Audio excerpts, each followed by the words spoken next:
بسم اللہ الرحمن الرحیم۔ جی بیٹا جی، آج اس جگہ سے ریڈنگ کریں گے۔ اختر، ذرا تحمل سے کام لیجئے، تحمل، صبر، برداشت، مجھے جو کچھ کہنا ہے کہنے دیجئے۔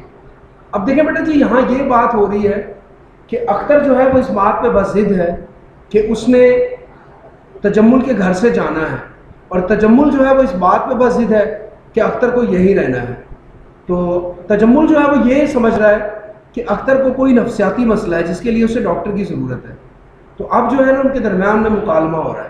تجمل: تم پاگلوں کی سی باتیں کر رہے ہو، تحمل سے کام خاک لوں۔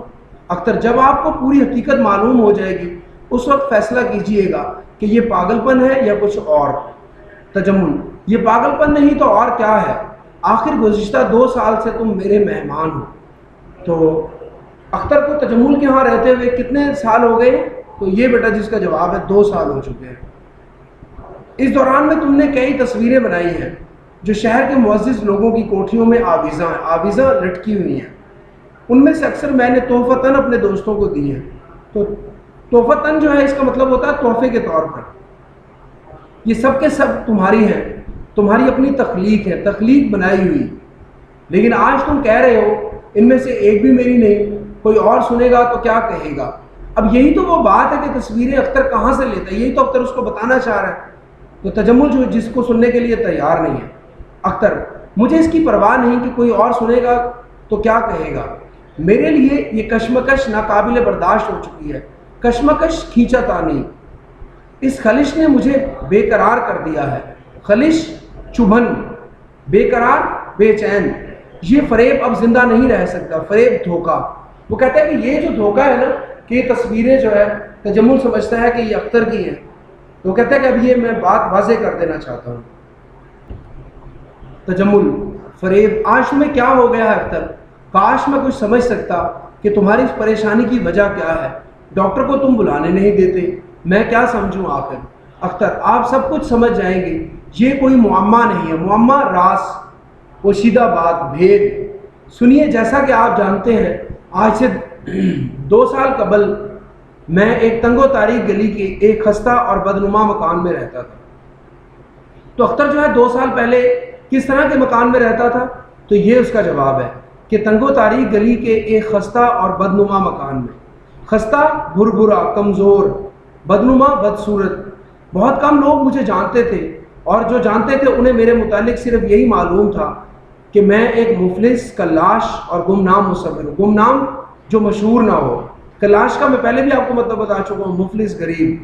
میں نے بے شمار تصویریں بنائی تھی، بے شمار، ان گنت، مگر وہ تمام کی تمام کباڑیوں یا نیلام گھروں میں پہنچ کر کوڑیوں کے بھاؤ بک چکی تھی۔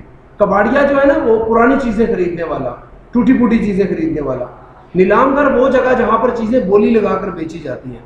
کوڑیوں کے بھاؤ بکنا، نہایت سستے داموں بکنا، یعنی سستی قیمت میں بکنا۔ زندگی اسی طرح سے گزر رہی تھی کہ اتفاقاً تصویروں کی ایک نمائش گاہ میں میری آپ سے ملاقات ہو گئی۔ اتفاقاً، اتفاق سے۔ تو اختر اور تجمل کی ملاقات کہاں ہوئی؟ تو بیٹا جس کا یہ جواب ہے کہ تصویروں کی ایک نمائش گاہ میں۔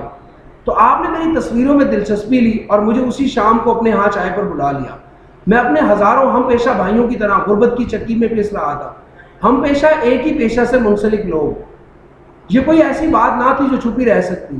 آپ نے میری حالت کا اندازہ لگا لیا اور اس بات پر اصرار کیا، اصرار ضد، کہ میں اپنے غربت کدے سے نکل کر آپ کے ہاں آ جاؤں۔ غربت کدہ، غریب خانہ، غریب گھر، تاکہ اطمینان کے ساتھ فن کی خدمت کر سکوں۔ آپ نے میرے لیے یہ کمرہ وقف کر دیا۔ وقف کرنا مطلب چھوڑ دینا، مقرر کر دینا، اور مجھے زندگی کی ضروریات سے بے نیاز کر دیا۔ بے نیاز، بے فکر، لاپرواہ، بے پرواہ۔ تجمل: ان باتوں کے ذکر کی کیا ضرورت ہے؟ اختر: میں یہ بتا دینا چاہتا ہوں کہ آپ کے سلوک نے مجھ پر کتنا اثر ڈالا۔ میں سمجھنے لگا آپ نہایت اونچے درجے کے انسان ہیں۔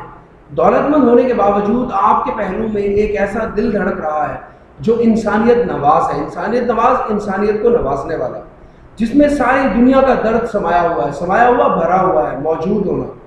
آپ نے اپنے دوستوں کو بلا کر انہیں میری تصویریں دکھائیں۔